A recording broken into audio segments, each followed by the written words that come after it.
국회 정상화는 여전히 알 수 없는 상황입니다. 여야가 기싸움이 계속되는 가운데 청와대가 5당 대표 회동과 황교안 대표와의 1대1 회동을 동시 추진안을 제안했지만 이 성사는 되지 않았습니다. 황교안 대표가 당내 의원들의 연이은 막말 논란에는 단속에 나섰지만 논란이 계속되고 있습니다. 오늘 정치권 이슈는 한민수 전 국민일보 정치부장, 이경수 전 새누리당 부대변인과 짚어보겠습니다. 두 분 어서 오십시오. 예, 안녕하십니까. 안녕하세요.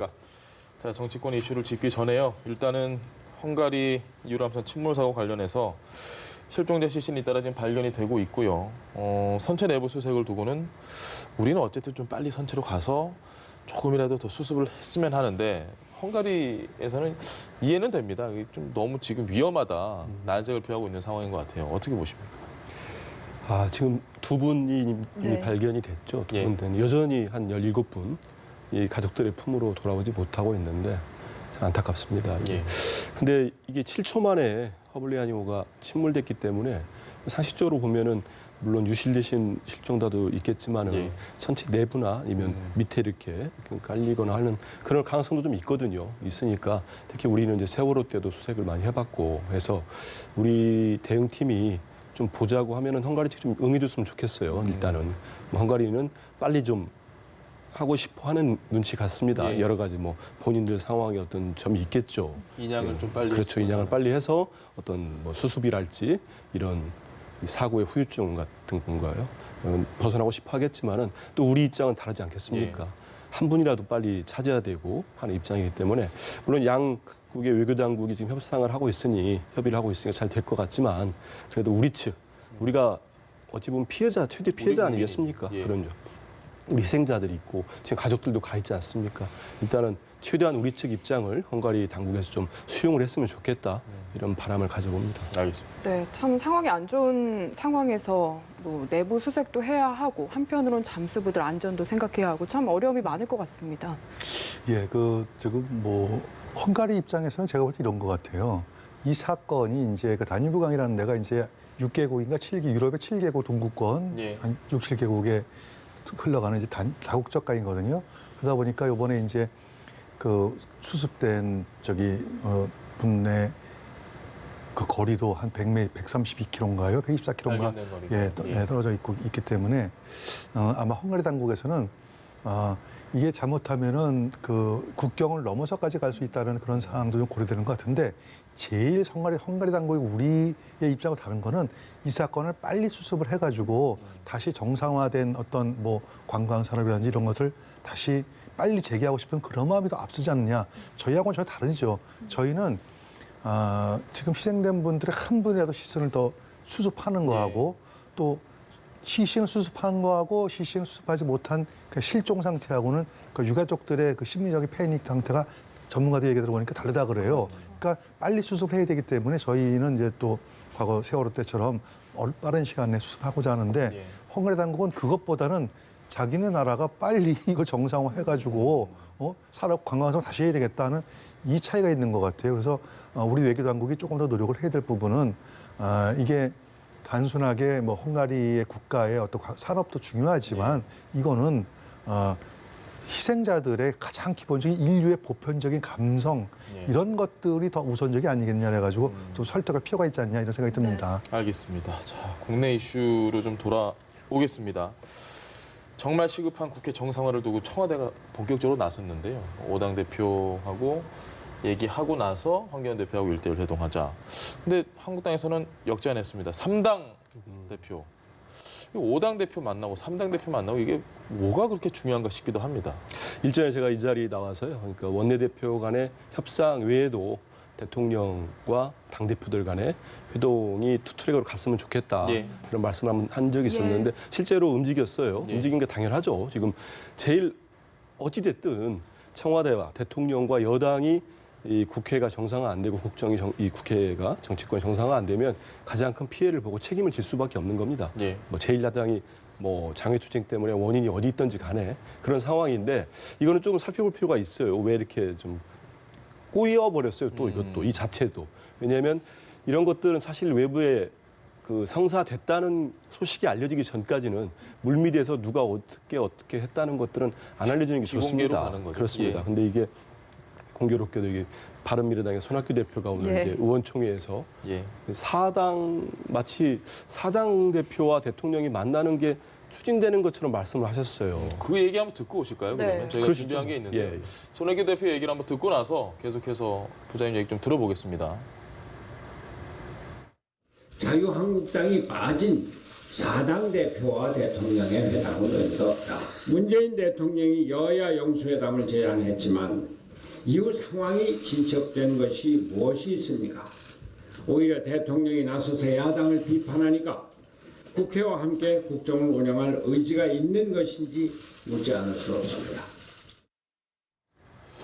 지금 물밑에서 얘기를 하고 있었는데 왜 손학규 대표가 기자들 앞에서 의총장에서 저렇게 얘기를 했을까라는 생각이 좀 듭니다. 저도 참 그렇습니다. 예. 손 대표께서 글쎄요, 이게 지금 당내 상황이 그래서 뭐 다른 말씀을 하시다가 예. 나온 건지 모르겠습니다만은 뭐 적절해 보이지는 않습니다. 왜냐하면 이게 일단 또 잘 진행되고 있으면 그나마 모르겠는데 지금 덜컥 걸렸거든요. 이마저도.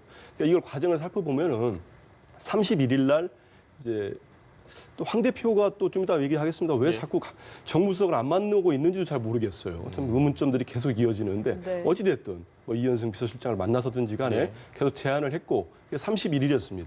그 31일이 뭐냐면은 이제 의제는 예전에 자유한국당에서 요구하는 대로 확대를 했고 예. 뭐 식량뿐만 아니고 뭐 전국 현안들 모두 논의한다.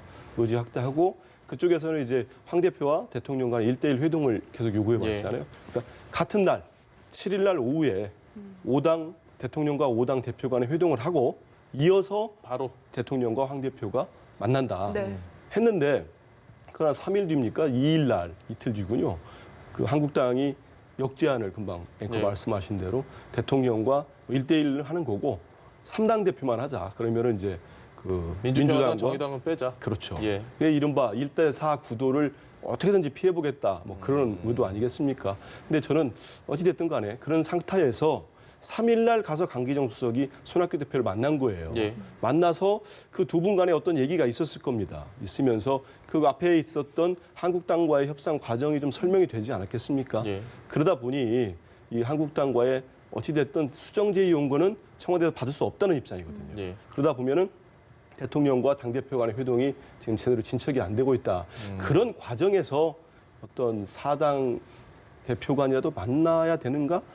뭐 누가 어느 분이 그런 말씀을 하셨는지 잘 모르겠어요. 두 분 간의 얘기니까 서로 얘기가 다르지 않습니까? 지금 손 대표는 사당 대표를 제의해 왔는데 그러면 안 된다 예. 얘기했다는 거고 강기정 정무수석은 그게 아니다. 5당 원내대표 설명 과정에서 약간 오해를 한 것 같다 하면서 대통령도 3당 원내대표 간 국회에서 협상이 이루어지고 있는데 여기에서 4당 대표만 만나면은 거기에도 영향을 미칠 수 있다. 네. 안 좋은 영향이겠죠. 그러다 보니까 그건 추진 않는 게 좋겠다. 맞는 게 맞지 네. 않다고 얘기했다는 거거든요. 그러니까 두 분 설명이 좀 틀려서 다르기 때문에 이 문제가 또 자칫 또 전국에 또 하나의 또 또 하나의 불씨가 핵으로. 될 가능성도 있어졌습니다. 아. 강기정 수석 말을 조금만 더 보태자면은 만약에 회동 성사가 안 되면 어떡하냐라고 물었더니 그래서 답을 5당이 안 되면 4당 대표라도 만나야 하지 않겠느냐 이렇게 했는데 취지가 와전됐다는 얘기거든요. 지금 상황 어떻게 돌아가고 있다고 보십니까? 일단 이제 자유한국당의 기본 입장은 이렇게 저희 보여야 될 것 같습니다. 5당 대표를 대통령께 처음에 제시하시잖아요. 제안하시잖아요. 대통령께서. 그런데 자유한국당 입장에서 볼 때는 5당이라는 대표라고 하는 것에 대한 근거가 무엇인지를 잘 모르겠다는 뜻이에요. 원내 교섭단체라고 하는 것은 우리나라 국회는 독특하게 가지는 이게 저기 제도가 원내 교섭단체 아니겠습니까?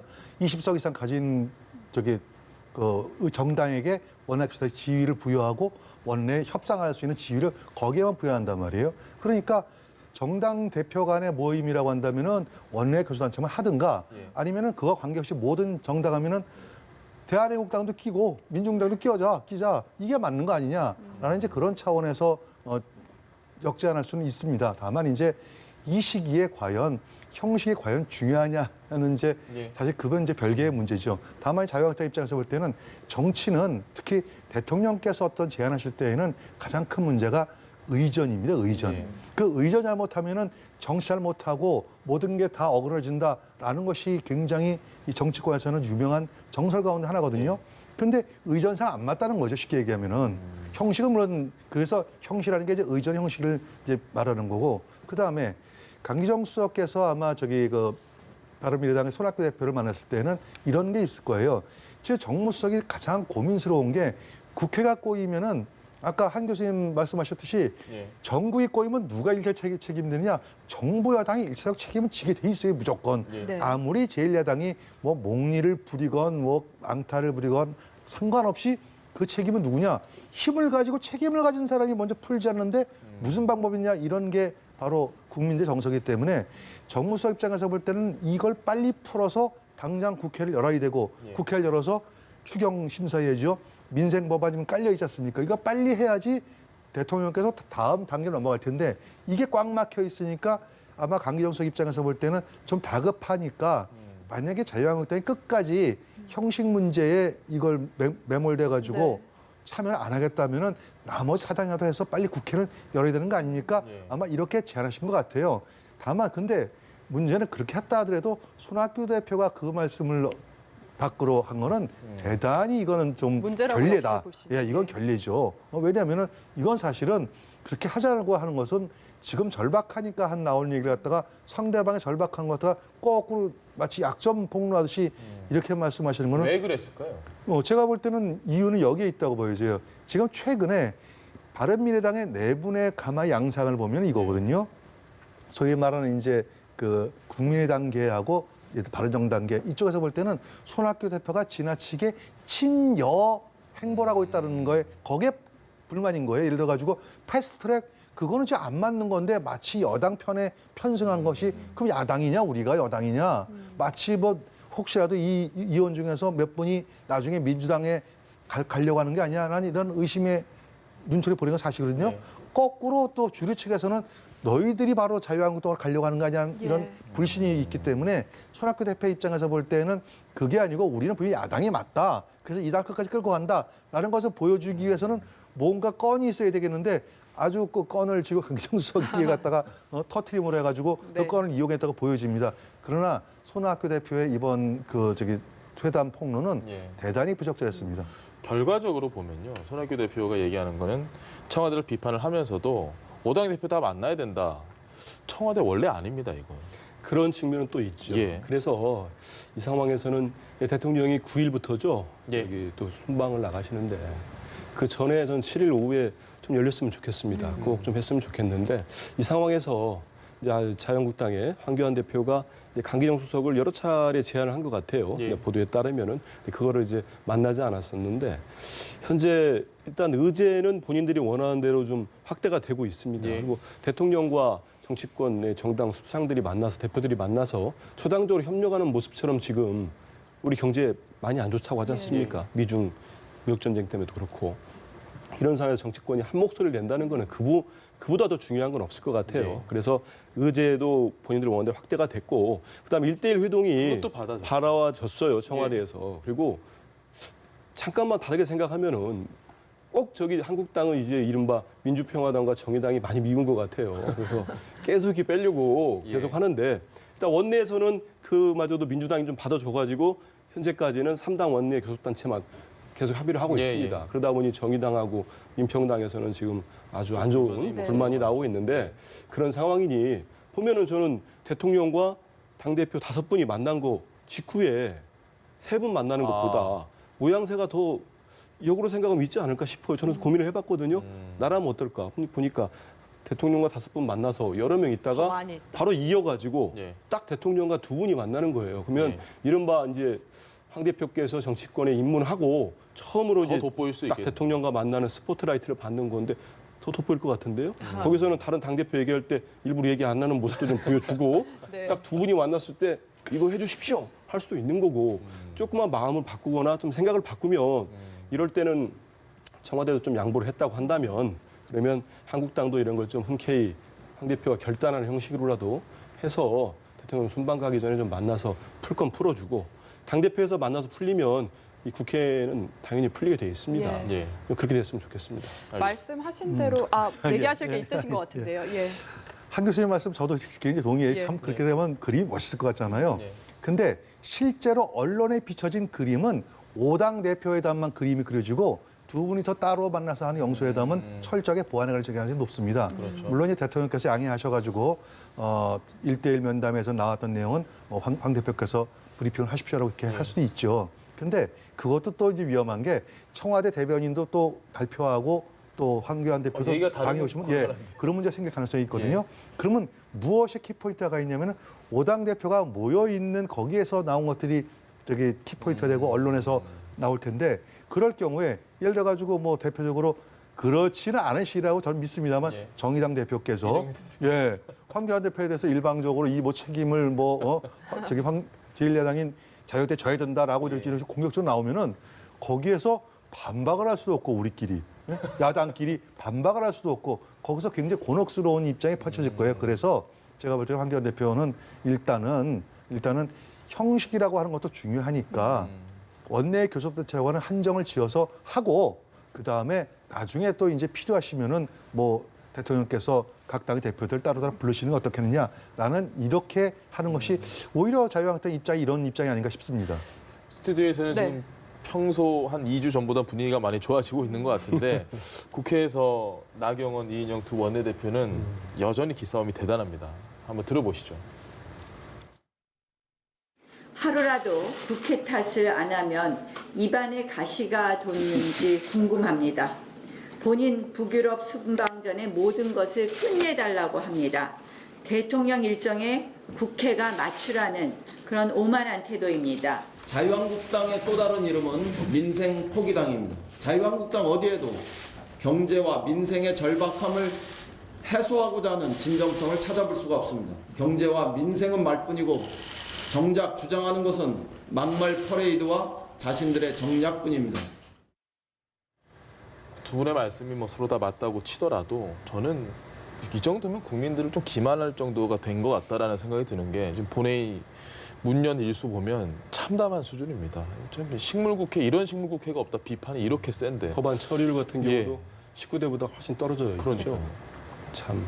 근데 좀 전에 여야 1, 2당 여당과 제일 야당의 원내대표를 보면은 좀 도끼가 느껴지지 않습니까? 두 분 다 이제 사석에서 보면 좋은 분들이에요. 저도 두 분 다 아는데 친한 누나 동생 하기로 했는데 지금은 뭐 원수 같은 사이가 됐어요. 뭐 심지어는 나가서 내가 누나 있지만은 참 누나로 칭하기까지 하고 했는데도 했다는 거고. 나경원 원내대표도 지금 대통령이 이제 순방길 좀 있으면 오르고 그 전에 좀 국회가 정상화됐으면 좋겠다고 호소하는 걸 그걸 요구할 수 없지 않습니까? 근데 마치 이런 표현까지 해버리면 입안에 가시가 돋는 그 대통령한테 오만한 태도도 하면은 이걸 과연 진짜 국회 정상화를 하겠다는 의지가 있는 건지 의심하지 않을 수 없고요. 이게 말이 또 다음의 행동에 제약을 가져볼 수밖에 없습니다. 좀 이따가도 막말 얘기도 좀 하겠습니다만은. 그래서 여야 지도부가 이렇게 자꾸 내뱉은 말들도 앞으로 정상화되는데 좀 지장을 올 수밖에 없고요. 지금 보니까 이제 여당이 이제 실질적으로 그 패스트트랙에 올라가 있는 법안들 놓고 이제 합의 처리에 노력한다. 한국당은 합의 처리를 해야 된다. 이거였는데 이 문구가 가장 핵심적이었다는 거 아닙니까? 지금 합의문에 있어서. 여당이 합의 처리를 원칙으로 한다고 수정 제의를 했어요. 이게 좀 물꼬가 튀었으면 좋겠는데요. 오늘 보니까 이 바른미래당의 오신환 원내대표가 회의 때 좀 저는 새겨 들을 만한 얘기를 했었습니다. 이 패스트트랙 가지고 본인 자신들의 자당의 의원 한 분이 정운천 의원이 또 선거과 관련된 법을 또 냈습니다. 했는데 본인이 딱 못을 박았죠. 뭐 서명을 했든 안 했든 간에 이건 패스트트랙은 되돌릴 수 없는 거다. 3당의 원내대표가 그렇게 얘기를 했어요. 하면서 한국당에 대해서는 이제 현실적인 문제를 고민해야 된다. 현실적인 거. 그 얘기는 뭐냐면은 이제 패스트트랙을 원점으로 되돌리라는 주장은 더 이상 먹힐 수가 없다는 상황인 거죠. 그러니까 그거를 좀 이제 오신환 원내대표 말씀대로 한국당도 좀 받아들이고 여기에 민주당이 조금 더 저 야당에 들어올 수 있는 한국당에 들어올 수 있는 여지가 있는 부분을 더 찾아봤으면 좋겠습니다.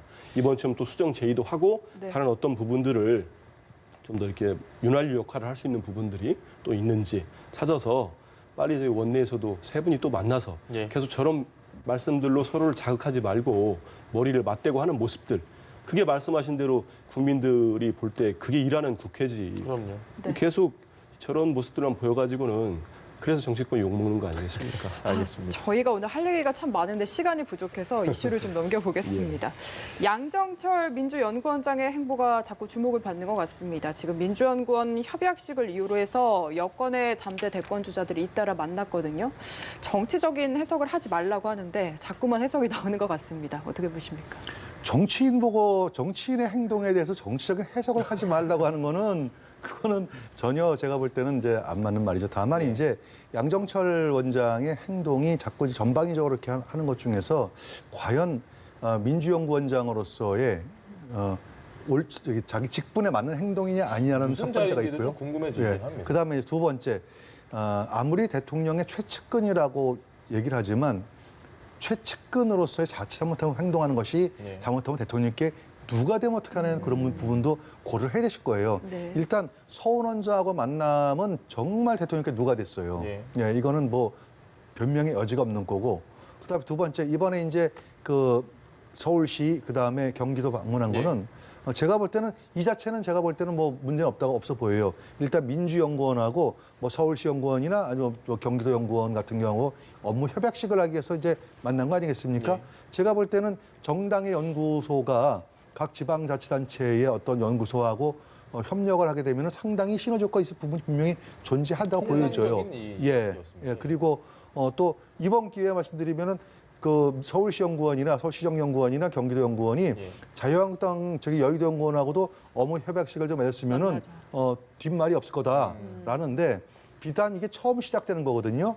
이럴 경우에 과연 이제 그 정치권에서는 이상한 눈을 보지 않을까? 예를 들어 가지고 정당하고 그래서 지방자치단체 아니겠습니까? 잘못하면은 선거 관여 혹은 선거에 내년 총선에서 어떤 문제 이런 것들하고 연관 지어진다면은 상당히 오해 소지도 좀 있을 것 같아요. 왜냐하면은 민주당은 정당 아닙니까? 그다음에 서울시하고 경기도는 정당하고 상관없는 그 지역의 고유한 발전을 위한 연구재단인데 네. 이것하고 연관된다는 것이 과연 옳으냐 그르냐는 시비부터 좀 있을 것 같아요. 그래서 잘못하면은 양정철 원장이 광폭 행보하는 것은 충분히 이해는 가지만 이런 것까지 좀 세밀하게 좀 더 균형 있게라고 움직이는 것이 오히려 대통령께 누가 안 되고 그다음에 민주당에도 도움이 안 되는 것들은 좀 피할 필요가 있지 않나 이런 생각을 해봅니다. 오늘 조간들 제목을 보면 뭐 광폭 행보 이런 얘기도 나오고, 근데 뭐 이게 충분히 할 수 있는 일인 것 같기도 하고, 부장님 생각은 어떠십니까? 정치인에 대해서 정치적 해석을 할 수 있죠. 근데 예. 그 양정철 원장에 대해서는 좀 과도합니다. 제가 볼 때는. 관심이 너무 많죠. 예. 근데 예를 들어서 지금 양정철 원장이 맡고 있는 게 민주연구원장인데요. 그게 여당의 싱크탱크입니다. 예. 정책을 개발하고 뭐 또 여론도 동향도 살피고 그게 본연의 업무잖아요. 국가로부터 이 보조금을 받아가지고 하는 기관입니다. 뭐 한국당의 예. 뭐 여의도 연구원처럼 똑같은 역할을 하는 건데요. 그러면 양정철 연구원장과 문재인 대통령의 복심, 뭐 최측근 이걸 한번 떼보면 어떨까요? 떼보면은 조금 이해하는 데 도움이 되지 않을까 싶어요. 그러니까 서훈 원장을 만난 것도 물론 뭐 그렇게 볼 수 있는 시각이 있을 수 있습니다. 네. 대통령께 뭐 누가 될 수도 있다고 하는데 근데 그거 아니고 예전에 같이 2012년 예. 뭐 거기서 만든 모임도 있지 않습니까? 제수회라고. 그런 오래된 지인들끼리 돌아온 다음에 또 예전에 일본에서 본 반갑다고. 적도 있어요. 그래서 예. 귀국 자리고 그 자리에 이제 뭐 기자도 동석을 해서 말 그대로 일부 그러더라고. 그 기자 우리 김연경 기자가 예. 같이 충분히 4시간, 5시간 대화를 할 수 있는 분들이래요, 그분들이. 뭐 사이도 가깝기도 하고 대화 주제도 좀 폭넓게 했기 때문에 그거를 또 떼서 보면은 과연 그런 오픈된 자리에서 그런 내밀한 얘기를 했었을까 하는 거고요. 이 지금 민주연구원과 서울시, 경기도 얘기는 제가 좀 진지하게 조금 뭐 이런 얘기들이 있다는 걸 좀 들었습니다. 예. 왜냐하면은 이제 총선 공약 같은 거 집권 여당의 민주연구원 아니겠습니까? 예. 정책 연구를 하기 때문에 그 민주당 소속의 광역단체장들이 있는 곳이 많이 있잖아요. 경북, 예. 뭐 호남 쪽도 다 있고 영남에도 경남 같은 것도 있고 그런데 다 연구원들이 있다고 합니다. 물론 뭐 수도권만큼 활성화되어 있는지 모르겠는데요. 예. 그쪽하고 지금 현재로서는 이제 뭐 서울 경기지만은 꾸준히 민주연구원이 가서 정착 협약을 하고 그쪽에서 지역에서 개발되는 뭐 공약이랄지 아니면 꼭 필요한 정책들 있지 않습니까? 예. 그러면 서울로 가져와서 중앙당 차원에서 또 같이 뭐 이렇게 조율도 좀 하고 도울 부분도 있으면 돕고 이런 것들은 장려할 만한 일인 것 같아요. 근데 공교롭게도 거기에 갔더니 서울시장과 경기지사가 이른바 대선 후보들인 거죠. 잠룡들인 채. 그러다 보니 뭐 잠룡 감별 이런 얘기는 너무 좀 심한 것 같아요. 이거는 예전에 본인들이 친박 감별하듯이 예. 그거를 떠올리는 것 같은데 좀 뭐 해석을 할 수는 있습니다만 지금 양정철 원장의 움직임에 대해서 너무 과도하게 하면은 진짜 그러다 보면은 이제 양 원장이 그럼 이제 누가 안 만나면은 지금 어딘가에서 뭐 하고 있다 또 의심을 할 거예요.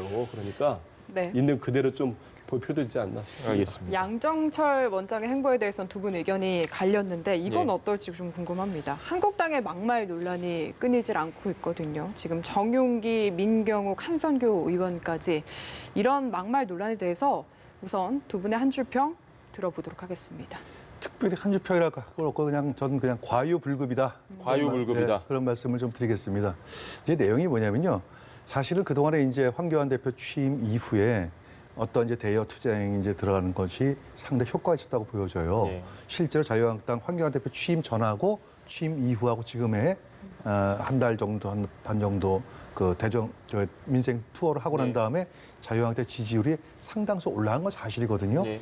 그러다 보면 이제 그 소속되는 의원들 중에서는 이게 먼저 집토끼를 잡으려면 조금 더 이 타이밍에서 좀 더 세게 말하는 것이 좋을 수도 있겠다라고 하다 보니까 조금 표현이 과격하게 나오는 것 같아요. 근데 이게 제가 과유불급이라는 집토끼만 잡으면은 사토끼는 안 잡습니까? 집토끼 잡고 난 다음에 사토끼 잡아야 되는데 그때 가서 어떻게 하려고 그러세요? 예를 들어가지고 가장 이제 문제가 그 많은 이제 분들이 우려하는 게 황교안 체제가 들어서 보수 내부의 어떤 결정력은 다져졌는데 중도층들은 오히려 지금 긴가민가하고 있다. 그래서 자유한국당 지지율하고 황교안 대표의 지지율이 격차가 나는 것도 그런 것에 있다라는 그렇게 분석하시는 분들 계시거든요. 예. 그렇기 때문에 사실은 그것 때문에 황교안 대표도 3, 4 이런 좀 제발 좀 해달라라고 부탁을 함에도 불구하고 이런 일이 벌어지는 거는 제가 볼 때는 너무 내부 결속에 너무 매몰되다 보면은 조금 더 길게 보질 못한다. 그래서 제가 과유불급이다 그런 말을 썼습니다. 과유불급으로 정리해 주셨습니다. 저요. 예. 이 정도면 인격과 품성의 문제다. 인격과 품성의 문제다. 이건 개별적으로도 이거는 뭐 일부 분들이 교양 얘기도 하시잖아요. 예. 동의합니다. 왜냐하면 모 의원 같은 경우는 뭐 이렇게 참사가 벌어졌는데 차마 그런 얘기를 어떻게 할 수 있을까요? 국회의원이 국민을 대변하는 분들인데 이건 그래서 곰곰이 저도 고민해 봅니다. 그분 중에는 또 저랑 개인적으로 아는 분도 있어요. 네. 있는데 평소에는 괜찮았는데 그 예전에 볼 때는 멀쩡했던 분인데 왜 저렇게 됐을까? 고민을 해보면은 이게 근본적으로 일부 분들은 이제 진짜 인격이 조금 부족하신 분들, 품성이 부족하신 분들이 있고 지금 보니까 우리 교수님 말씀대로 예. 여러 가지 복합적인 것 같아요. 그 상해투쟁을 하면서 좀 더 과격하게 해야 본인의 전통적 지지층이 모인다는 거. 네. 그것도 있고요. 또 뭔가를 한 건을 해야 되겠다. 이런 조급함이 있는 것 같습니다. 거기에는 이른바 공천 경쟁이죠. 이제 1년도 남지 않은 특히 황교안 대표 체제가 들어선 이후로 더 왜 막말 릴레이가 이루어지고 있는가. 이걸 좀 볼 필요가 있어요. 그러면 황 대표가 일전에 말씀드렸듯이 외연 확장력은 지금 못 보여주고 있습니다. 네. 그렇지만 내부는 거의 친박 비박이 지금 말이 얘기가 없어질 없죠. 정도로 예. 장악을 했어요. 그리고 본인 지지율도 20%대를 달리고 있고 당도 지금은 좀 빠지고 주춤하고 있습니다만 한때 많이 치고 올라왔습니다. 전통적 지지층을 묶었죠. 예. 그리고 18일간의 장외투쟁을 하면서 물론 호남에 가서는 지적도 받았습니다만은 확실하게 보여줬습니다. 예, 영남 가가지고는 뭐 거의 대선 출정식을 방불케 할 정도로. 그러다 보니 전통적 지지층뿐만 아니고요. 공천을 받아야 되는 의원들과 그다음에 후보자들 입장에서는 내년 4월 총선은 이제 우리가 황교안으로 치르는구나. 확실해진 거예요. 그럼 줄을 서려고 하고 또 말씀하신 대로 계속 과하게 본인을 또 마케팅을 하고 있는 겁니다. 근데 여기에서 이제 황 대표의 역할이 제가 볼 때는 중요할 것 같습니다. 이 막말 릴레이를 한번 끊어줘야 됩니다. 근데 지금 못 끊고 있거든요. 말하기 전에 3번 생각하라고 했는데 그 말이 무색하게 계속 나오고 있어요. 끝나고 몇 분 뒤다가 그렇습니다. 이거는 저는 좀 멀리 가면은 5.18 망언부터 시작한다고 봅니다. 그거를 지금까지 계속 이어지고 있고 세월호 망언도 뭐 아주 우리가 볼 때는 솜방망이 처벌을 하고 하니까 계속 그분이 또 다른 얘기 또 하고 있지 않습니까? 네. 계속 이어지고 있는데 이럴 때 황 대표가 지금의 리더십, 지금의 어떤 장악적 정도면은 한번 강하게 끊어주면은 징계를 말씀하시는 거예요? 그렇습니다. 징계도 되고 뭐 얘기해야죠. 지금까지는 뭐 봐준다든지 아니면 지금부터 나오면은 그분은 공천 안 주겠다, 못 받는다 한다든지 뭐 이게 저도 좀 과격해졌네요. 근데 조금 더 세련되게 예. 이런 분들은 국민의 선택을 받을 자격이 없다 하면서 이렇게 빼버린다든지 정재대 예 그렇게 해서라도 황 대표가 한번 이제 막말 릴레이를 끊어줘야 되는 시기다 이렇게 생각합니다. 알겠습니다. 네, 한민수 전 국민일보 정치부장, 이경수 전 새누리당 부대변인과 함께했습니다. 말씀 잘 들었습니다. 네, 고맙습니다. 감사합니다.